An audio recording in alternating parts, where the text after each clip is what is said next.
Hi, and welcome back to Focal Point, AFR Talk. Brian Fisher is my name.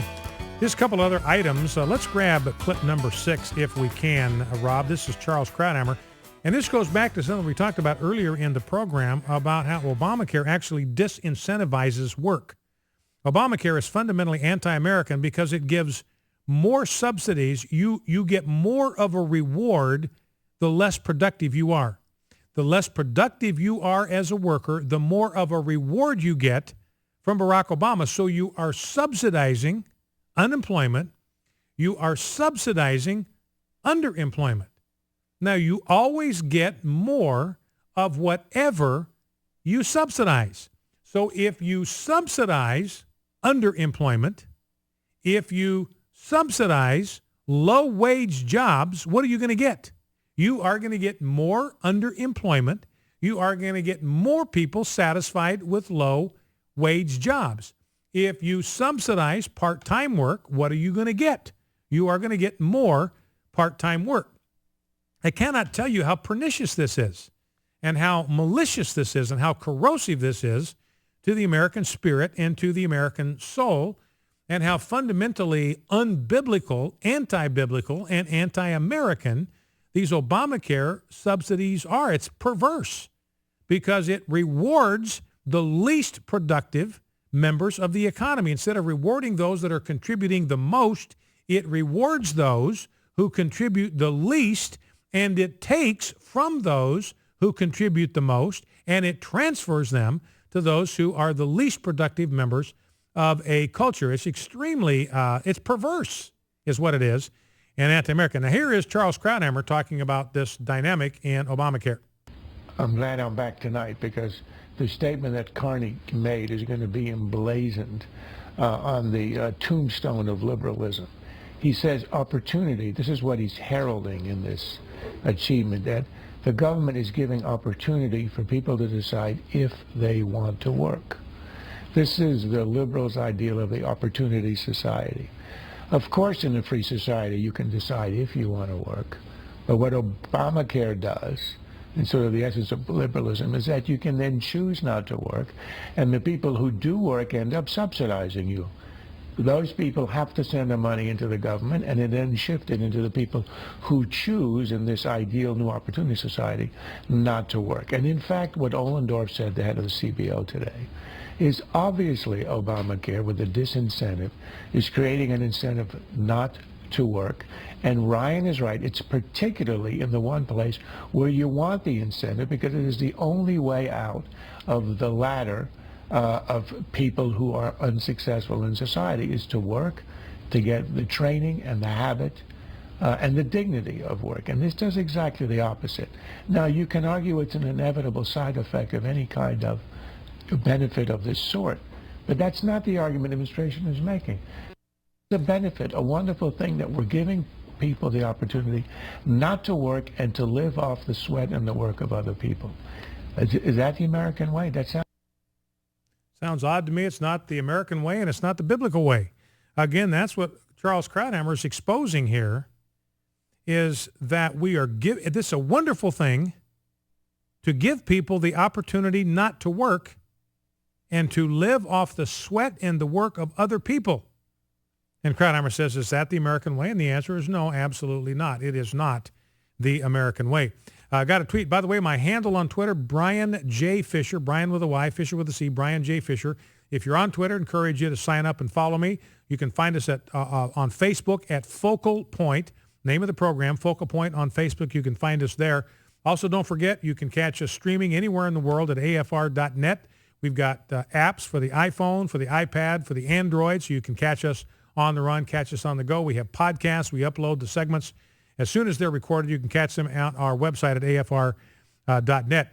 Got a tweet from Lori, who said this: wish Christians had as much passion about studying God's word and defending our rights as they do about certain translations. That's a good tweet. Brian J. Fisher is the handle if you want to follow me and engage in the conversation there on Twitter. Now, let's play clips. Let me do something on marijuana first. I'll talk about this a little bit more tomorrow, but what Colorado is realizing is that this marijuana. They've legalized marijuana, and they've realized it is now a magnet for crime. I'll give you more details tomorrow, but the number of rip-offs and burglaries and thefts at these marijuana shops is just out of control. Most of them have been ripped off at least once, many of them 2, 3, 4 times, because banks won't open accounts for them because it's against the law. They could get federally charged for money laundering, laundering drug money, if they opened accounts for these pot stores. It's no good that it's legal in Colorado because it is illegal under federal law. So they got a huge problem. They got to keep several hundred thousand. They may turn in $300,000 a day. They got to keep it in a safe in the floor somewhere on the premises. Why are people breaking into pot stores? Because that's where the money is. And so they can make a haul of $300,000 by ripping off a pot store. They rip off a 7-Eleven, maybe they get $200. So it's just an invitation. It's an open invitation to crime, theft, burglary, and all sort of stuff. And now we're finding other problems that are sneaking in with the legalization of marijuana. Here's a story from the CBS affiliate in Seattle. Again, this is a CBS affiliate that indicates, quote, according to a recent study, fatal car crashes involving pot use have tripled in the United States. Currently, 1 out of 9 drivers involved in fatal crashes would test positive for marijuana, said Dr. Guwa Lee, director of the Center for Injury Epidemiology and Prevention at Columbia University. So they gathered data from 6 different states that perform toxicology tests on drivers that are involved in fatal car accidents. So this is 23,500 drivers that died within 1 hour of a crash between 1999 and 2010. So this is the drivers. They're involved in a fatal crash. They do tox screens on them. Here are the results.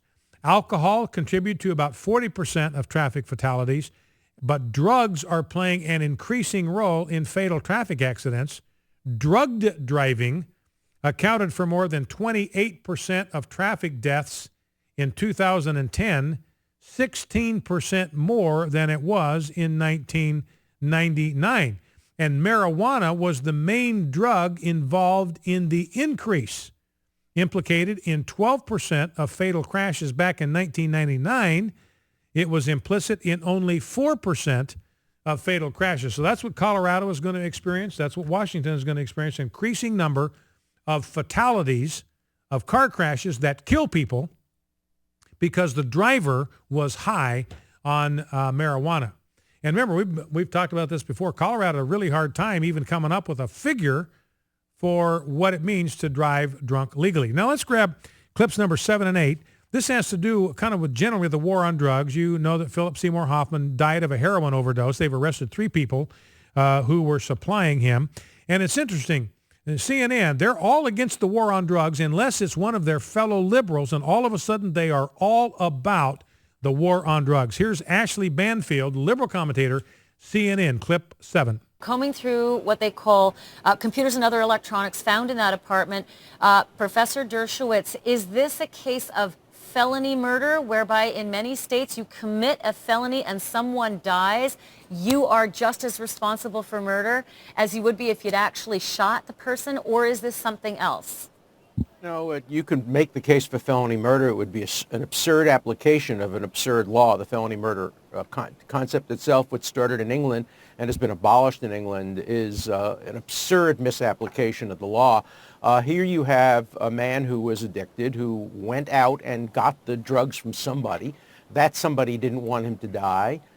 He didn't die because that someone didn't care. If they're dealing in heroin, they don't care.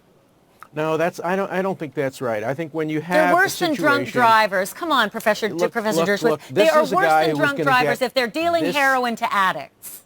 This is a guy who was going to get his heroin no matter what. If this guy didn't sell it to him, somebody else was going to sell it to him.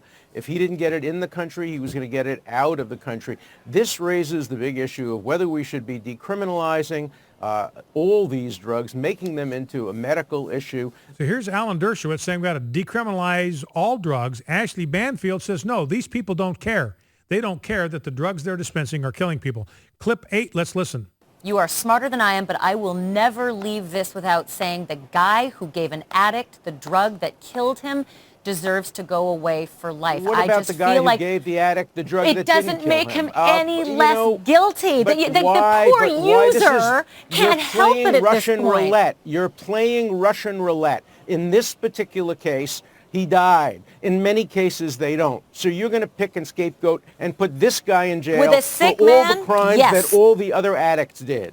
That's just I me. think Mark you're making O'Mara, a last mistake. word real quickly. Why am I wrong?